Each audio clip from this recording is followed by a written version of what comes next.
Okay, stage ಈಗ ಸಜ್ಜಾಗಿದೆ. First ನಾಯಕ ನಟ ಹತ್ರ ಮಾತಾಡೋಣ. ಕೊತ್ತಲವಾಡಿ ಚಿತ್ರದ ಹೀರೋ.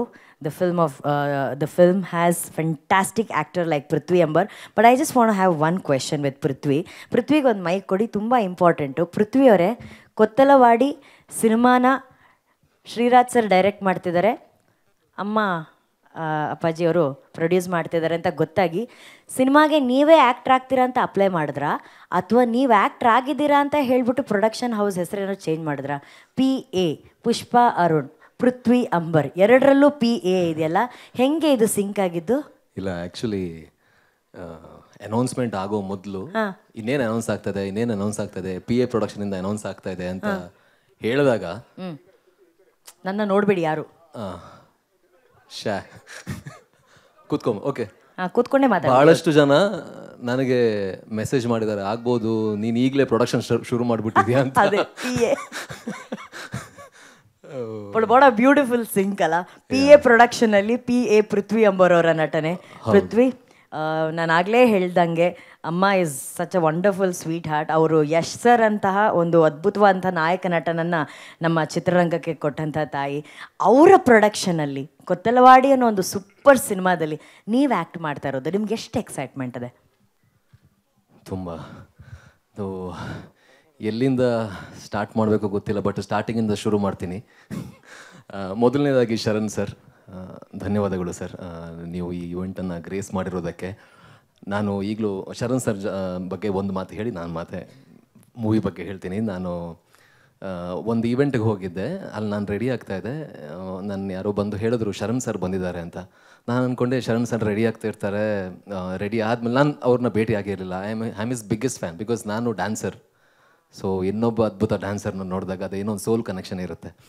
ಸೊ ಶರಣ್ ಸರ್ನ ಆಮೇಲೆ ಭೇಟಿ ಆಗೋಣ ಅಂತ ರೆಡಿ ಆಗ್ತಾಯಿದ್ದೆ. ಶರಣ್ ಸರ್ ನನ್ನ ಹತ್ರನೇ ಬಂದ್ಬಿಟ್ರು, ಬಂದು ಮಾತಾಡಿ ಆಶೀರ್ವಾದ ಮಾಡಿ ಹೋದರು. ನಾನು ನಿಜವಾಗ್ಲೂ ಆವತ್ತು ನೆನೆಸ್ಕೊಂಡೆ ಯಾವ ಲೆವೆಲ್ಗೆ ಹೀ ಸೋ ಸಿಂಪಲ್ ಅಂತ.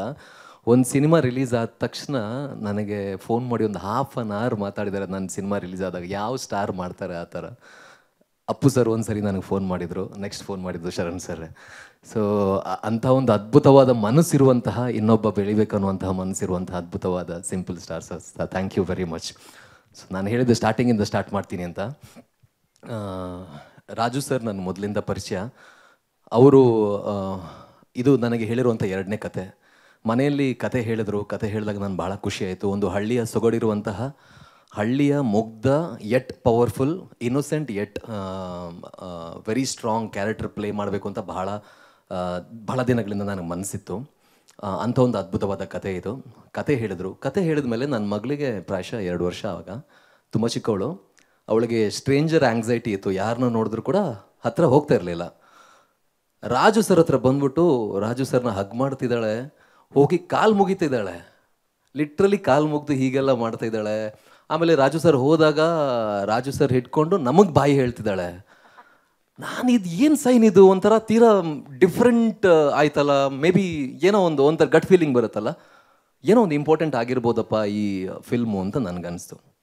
ಅಲ್ಲಿಂದ ಸ್ಟಾರ್ಟ್ ಆಯಿತು ಗುಡ್ ಸೈನ್ಸ್. ನಾನು ಸ್ವಲ್ಪ ದಪ್ಪ ಆಗಿದ್ದೆ, ನಾನಾಗೆ ಜಿಮ್ ಹೋಗೋಕ್ಕೆ ಶುರು ಮಾಡಿದೆ, ಬಾಡಿ ಟ್ರಾನ್ಸ್ಫಾರ್ಮೇಷನ್ ಮಾಡಿದೆ, ಫೈಟ್ ಪ್ರಾಕ್ಟೀಸ್ ಮಾಡೋಕ್ಕೆ ಶುರು ಮಾಡಿದ್ವಿ ನಾನು ಮತ್ತು Sagar master. Cinema shooting start ಆಯಿತು. ಮೊದಲನೇ ಶಾಟ್ ನೋಡಿದಾಗಲೇ ನನಗೆ ಕಾರ್ತಿಕ್ ಅವರ ಒಂದು ಫ್ರೇಮ್ ನೋಡಿದಾಗಲೇ ಏನೋ ಒಂದು ಗ್ರೇಟ್ ಫೀಲಿಂಗ್. ಸಿನಿಮಾ ಸ್ಟಾರ್ಟ್ ಆಗಿದ್ದು ಗೊತ್ತಾಗಿಲ್ಲ, ಮುಗ್ದಿದ್ದು ಗೊತ್ತಾಗಿಲ್ಲ. And once again the cost. ನಾನು ಇವ್ರು ನೋಡಿದಾಗ ಬೈತಾರೆ ಈಗ, ನೀವು ಕೂಡ ಬೈಬೇಡಿ. ನನ್ನ ಫೇವ್ರೆಟ್ ಹೀರೋಯಿನ್ ಜೊತೆ ಕೆಲಸ ಮಾಡಿದಾಗಲೂ ಅಷ್ಟು ಖುಷಿಯಾಗಿಲ್ಲ. ಗೋಪಾಲ್ ಸರ್ ಜೊತೆ ಕೆಲಸ ಮಾಡಿದಾಗ ಅಷ್ಟು ಖುಷಿ ಆಯಿತು. ಅದು ಒಂದು ರೊಮ್ಯಾನ್ಸ್. ಟ್ರೆಮೆಂಡಸ್ ಇಂಟೆನ್ಸಿಟಿ ಇರುವಂತಹ ಒಬ್ಬ ಆ್ಯಕ್ಟರ್, ಅವ್ರ ಜೊತೆ ಆ್ಯಕ್ಟ್ ಮಾಡಬೇಕು ಅಂತ ಬಹಳ ದಿನಗಳಿಂದ ಮನಸ್ಸಿತ್ತು. ಪ್ರೀವಿಯಸ್ ಸಿನಿಮಾದಲ್ಲಿ ಆ್ಯಕ್ಟ್ ಮಾಡಬೇಕಿತ್ತು. ಅವರು ಅದೇ ಮ್ಯಾಮ್ ಹೇಳಿದಾಗ ಸಿಕ್ಕಿಲ್ಲ, ಅವರು ಈ ಸಿನಿಮಾದಲ್ಲಿ ಸಿಕ್ಕಿದ್ರು. ಆ್ಯಂಡ್ ರಾಜೇಶ್ ಸರ್, ಯೂಶ್ವಲಿ ಅವರ ಸೀರಿಯಲಿಂದ ಅವ್ರನ್ನ ನೋಡ್ತಾ ಬಂದಿದ್ದೀನಿ.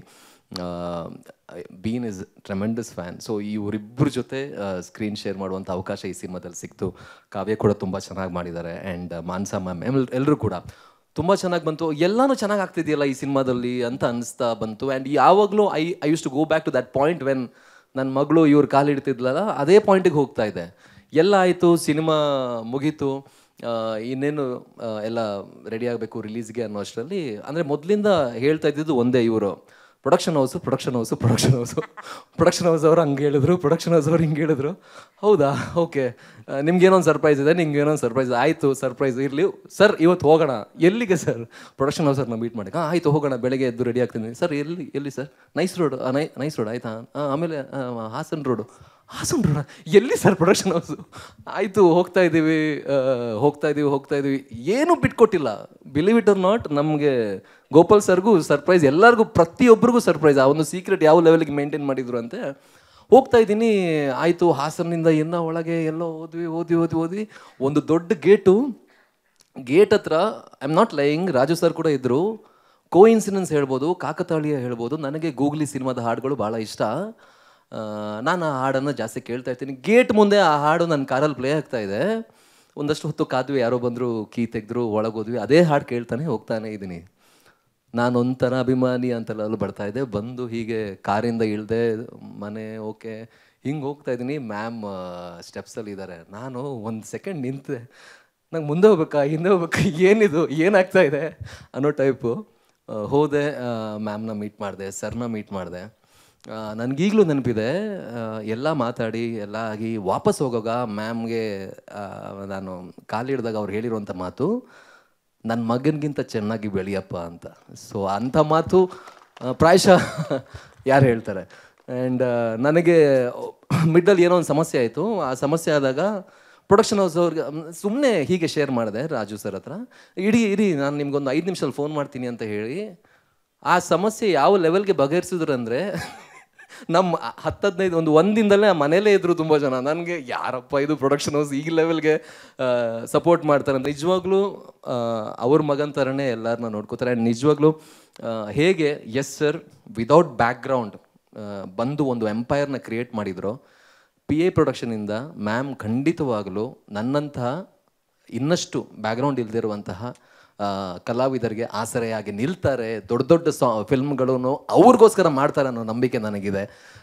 ಒಂದು ದೊಡ್ಡ ಯಶಸ್ವಿ ಸಿನಿಮಾ ಆಗಲಿ ನನ್ನ ಮನಸಾರೆ, ನನ್ನ ಸಿನಿಮಾ ಅಂತ ಹೇಳ್ತಾ ಇಲ್ಲ, ಮನಸ್ಸಿಂದ ನಾನು ಹಾರೈಕೆ ಮಾಡ್ತೀನಿ. ಬಿಕಾಸ್ ಯೂಶ್ವಲಿ ನನ್ನ ಸಿನಿಮಾಗಳು ಅಂತ ಬಂದಾಗ ಏನೋ ಒಂದಷ್ಟು ಕಾನ್ಸ್ಟೆಂಟ್ಗಳಿಂದಾಗಿ ಮಾರ್ಕೆಟು ಅದು ಅಂತ ಹೇಳಿ ಕತೆ ತುಂಬ ಚೆನ್ನಾಗಿ ಹೇಳಿರ್ತಾರೆ, ಬಟ್ ಏನೂ ಮಾಡಿರಲ್ಲ. ಪೃಥ್ವಿಯಪ್ಪ ಅನ್ನೋ ಒಂದು ಭಾವನೆ ಇರುತ್ತೆ. ಬಟ್ ಇಲ್ಲಿ ಒಬ್ಬ ಸ್ಟ್ರಗ್ಲಿಂಗ್ ಆ್ಯಕ್ಟರ್ ಅಂತ ಗಣನೆಗೆ ತಗೊಳ್ದೆ ಸಿನಿಮಾಗೆ ಏನು ಬೇಕು, ಕತೆಗೆ ಏನು ಬೇಕು ಅನ್ನೋದನ್ನು ಎಲ್ಲವನ್ನ ಮ್ಯಾಮ್ ಮತ್ತು ಸರ್ ಕೊಟ್ಟಿದ್ದಾರೆ. ನಿಜವಾಗ್ಲೂ ಅವ್ರಿಗೆ ನಾನು ಎಷ್ಟು ಥ್ಯಾಂಕ್ಸ್ ಹೇಳಿದ್ರು ಕಡಿಮೆ ಆಗುತ್ತೆ. ನನ್ನ ಮಗಳು ಹೇಗೆ ಈ ಒಂದು ಸೈನ್ ಕೊಟ್ಟಿದ್ಲು, this will be one of the important film in my career ಅಂತ, this will be one of the important film in my career ಅಂತ ಹೇಳ್ತೀನಿ. ಅದಕ್ಕೆ ರಾಜು ಸರ್ಗೆ ಎಲ್ರಿಗೂ ಥ್ಯಾಂಕ್ಸ್ ಹೇಳ್ತೀನಿ. ಆ್ಯಂಡ್ ನನ್ನ ಜೊತೆ ಕೆಲಸ ಮಾಡಿರುವಂಥ ಎಲ್ಲರೂ ಟೆಕ್ನಿಷಿಯನ್ಸ್ ಬಹಳ ಒಂದು ಪ್ರೀತಿಯಿಂದ ಈ ಒಂದು ಸಿನಿಮಾಗೆ ಕೆಲಸ ಮಾಡಿದ್ದಾರೆ. ಆ್ಯಂಡ್ ನಿಜವಾಗ್ಲೂ I am really grateful for this moment in my life. Thank you. ನೀವೆಷ್ಟು ಗ್ರೇಟ್ ಫೀಲ್ ಮಾಡ್ತಿದ್ದೀರಾ ಅನ್ನೋದು ನಿಮ್ಮ ಗ್ರೇಟ್ ಮಾತುಗಳಲ್ಲಿ ನಮಗೆ ಕೇಳಿಸ್ತಾ ಇದೆ Prithvi. Thank you and best wishes Prithvi. ಸ್ವಾದಿಷ್ಟತೆಯ ಸ್ವಾದ, ತಾಜಾತನದ ಆಹ್ಲಾದ, ಉತ್ತಮ ಆರೋಗ್ಯ ಮತ್ತು ಹೆಚ್ಚಿನ ರೋಗ ನಿರೋಧಕ ಶಕ್ತಿಯ ವೃದ್ಧಿಗೆ ಈಗ ನಿಮಗೆ ಸಿಗುತ್ತಿದೆ ಉತ್ತಮ ಗುಣಮಟ್ಟದ ಪೌಷ್ಟಿಕಾಂಶ. Shri Vaidik millet health mix, ಇದು ಸಿರಿಧಾನ್ಯಗಳ ಸಂಪತ್ತು.